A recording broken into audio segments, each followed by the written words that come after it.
Alright everyone, it's time for a 1984 YouTube censorship update. Black Pigeon Speaks has had several of his videos put into limited state. Now there's a link in the description to a page that's collating limited state videos. And you can see what's on there. Some of the stuff, it's like, you know, some Nazi march or something like that. I don't think the average person cares.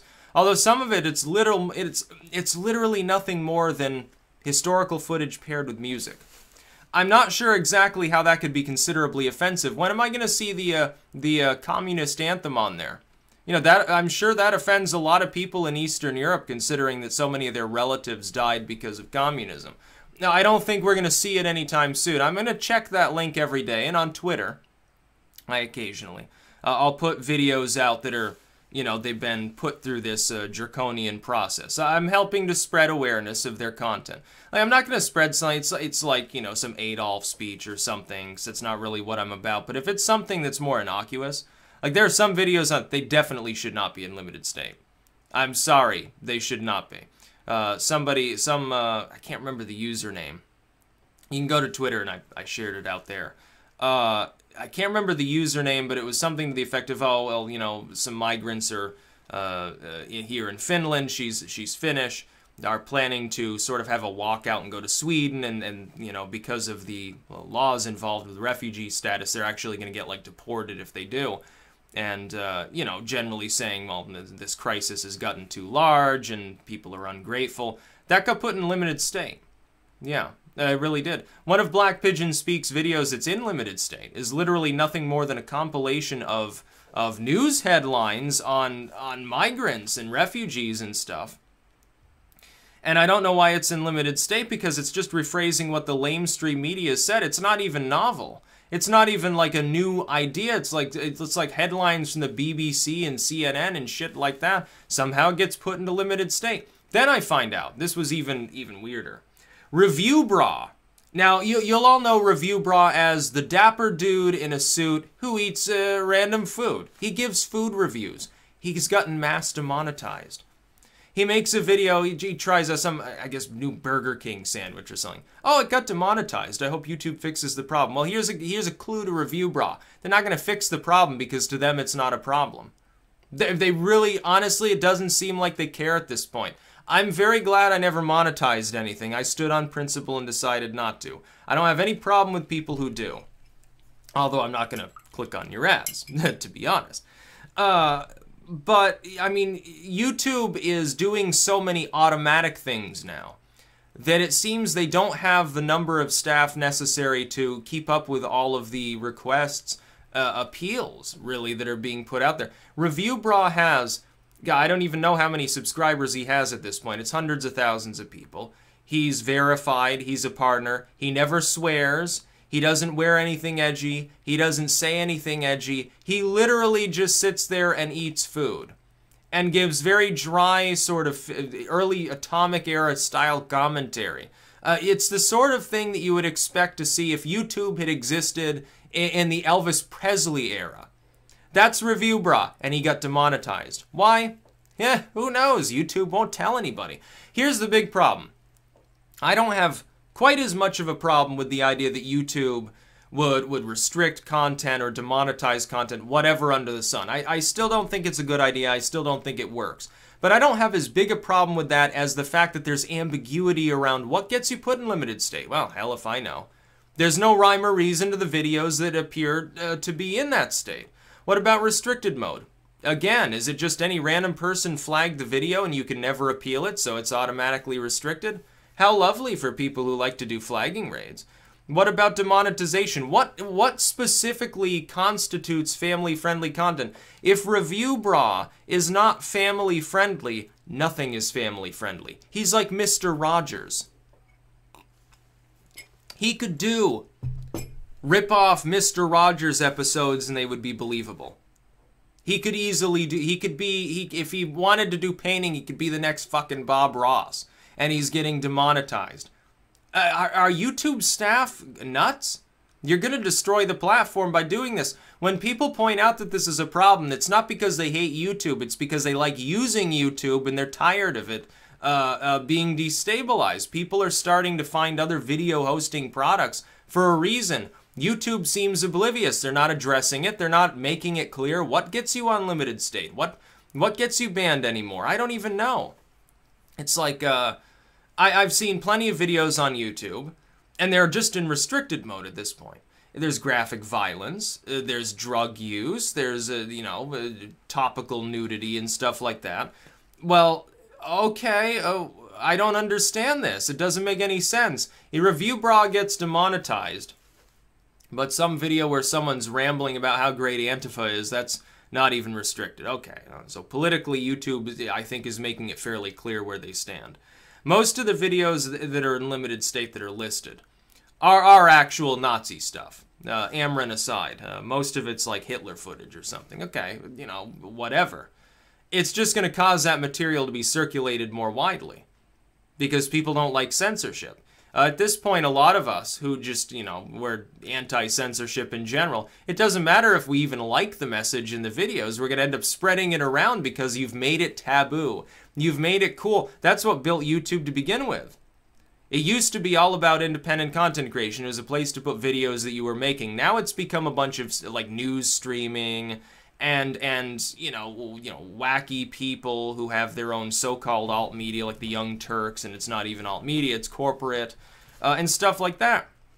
In other news, I realized I have more subscribers than The Blaze. Yeah, I'm actually rather proud of that. MTV News is actually a couple thousand ahead of them too, so I'm not sure I can exactly brag about that threshold. But when Reviewbrah is getting demonetized, YouTube, trust me, you need to take care of this. You need to take care of the problem of adpocalypse too.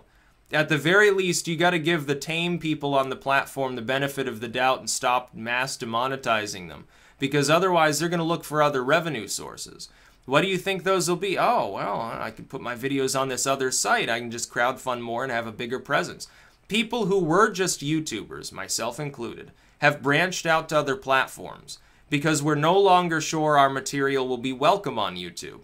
It's not clear anymore what the rules are on YouTube. It's really not. I don't know. I don't know what I'm allowed to talk about anymore. Will it get put in limited state? Will it get restricted? Will it get, I don't have to worry about demonetization. I can't monetize anything anyway. I think if you put a Patreon link in the description, you can't monetize it anyway. And I've got that shit in all of my videos. Patreon too, which I prefer as a service because it's more, it's not going to suddenly disappear on me or something like that. But can you imagine if any other major tech service had such ambiguity, what would happen? Like if Twitter were to say, okay, we're changing the TOS, we're introducing these 3 new forms of censorship. But we're not going to tell you exactly what is constituted in the rules here. The concept of offensive is subjective. Anyone can find anything offensive. I can find Mr. Rogers videos or Barney and Friends offensive if I want to.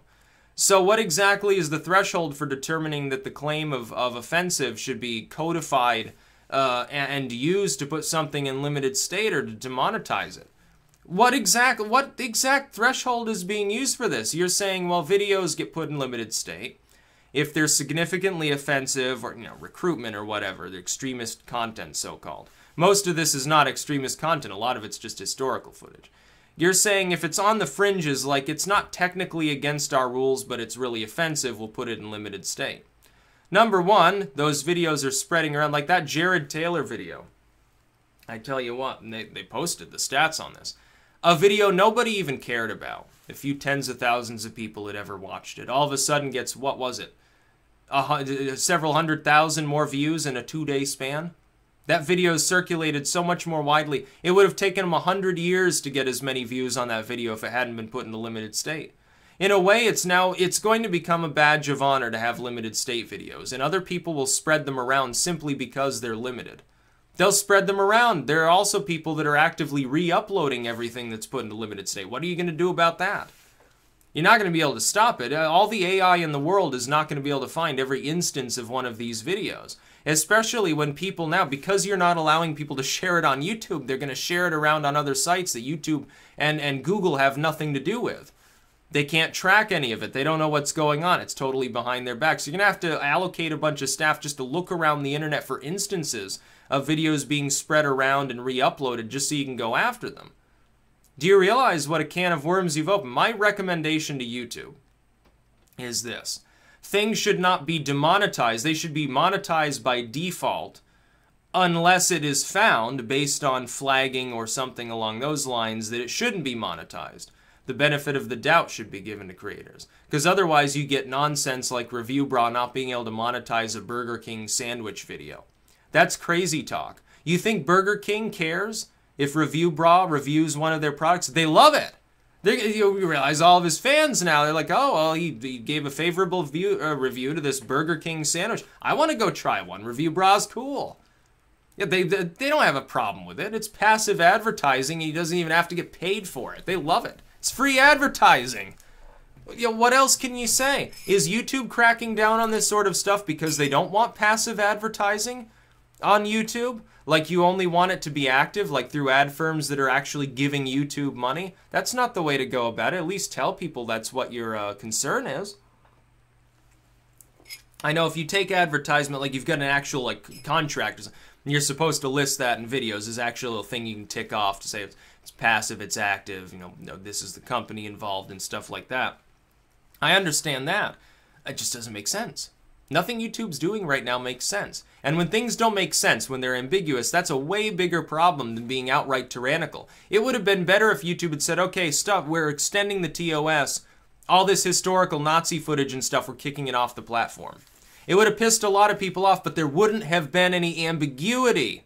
There wouldn't have been any confusion.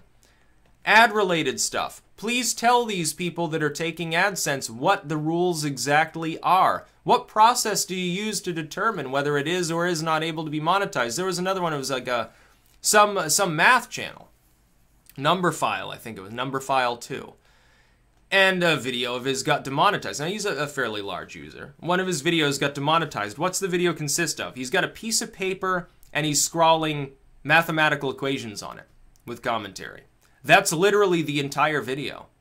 It has absolutely nothing to do. It couldn't possibly in a million years be considered offensive by any sane, rational human being. Even an insane person wouldn't consider that to be something that should be demonetized.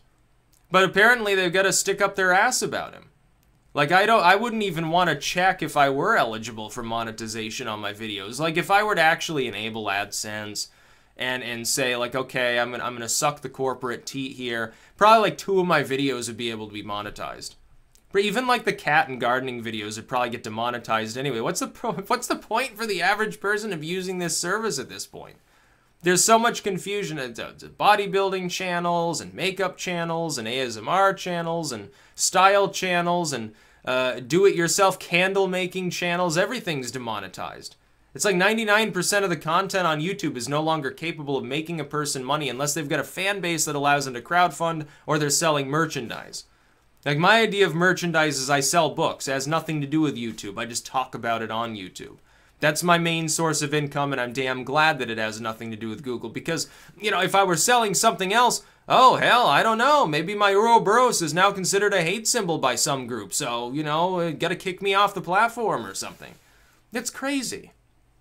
People should be able to... And then, we've got the natural reaction, which I'm trying to dissuade. I'm trying to steer it in a different direction, and, you know, requires other people to help. Some people are saying, oh, declare Google a public utility. Even Ramsey Paul, who's basically like, he was like Ameren Light or something, even he's alluding to this. I deeply disagree. I think that that would cause the government to come in and censor things. You need a constitutional amendment. The internet's too important to go light on these protections. You need to extend the first and fourth to groups like Google and Twitter and stuff, to the internet as a whole. You don't need net neutrality, you need an extension of the Constitution. What's the point of letting the legislature just patch things with a bill or just a declaration from the executive branch or something? What's that going to accomplish? Nothing. No, they'll regulate it. The internet will get more expensive. They'll be the ones censoring it, and then you get a real big problem on your hands. Way worse than if Google's censoring it. Way, way worse than if Twitter's censoring something, or Mark Zuckerberg decides he doesn't want people, you know, selling the wrong kind of eggs on Facebook or something. Be way worse if the government were the ones censoring, because they can do it legally. And then you'd have to have a constitutional amendment. You'd have no choice. There'd be no other way to stop it. So I deeply oppose it. In principle, it's a good idea. Yeah, if you were handling it as a utility like a an oil company or something, yeah, you can't say someone has unpopular opinions and cut off their electricity. You can't say that you cut off somebody's water because they're like a communist or a Nazi or something. Okay, I understand that. No, they're gonna try to regulate them more like cable or like radio, which means that most of the content on YouTube wouldn't be allowed anymore. It'd be gone, and you'd be paying thousands of dollars a year to host it probably. Be very careful about asking the government to solve problems for you. Usually doesn't work. So like, yeah, people are pissed at YouTube, and I'm not surprised. I'm pissed too. It's not like I sit here worrying because I don't have to deal with monetization. Nothing of mine, as far as I know, is in limited states. Like, whatever. But you know, it could happen. What if they change the TOS? So what exact guarantee do I have that they won't? That 6 months from now, a year or two from now, they say, oh yeah, there's this content. We're just going to start putting this in limited state too. All the weird side of YouTube. Well, there goes all the occult stuff. That'd probably end up in there. The social commentary, probably too. This might actually mean I get a larger audience in the long term. Like, I almost hope that they put a couple of my videos in limited state, just so that they'll spread around and become viral. Because that seems to be what's happening. I don't know what YouTube is accomplishing by it. It's not going to stop Black Pigeon Speaks from uploading. If anything, he's going to gain hundreds of thousands of additional subscribers. Congratulations to you. You've just gone viral because YouTube made a mistake. And it's the Streisand effect in full effect. That's exactly what it is. That's about all. Peace out.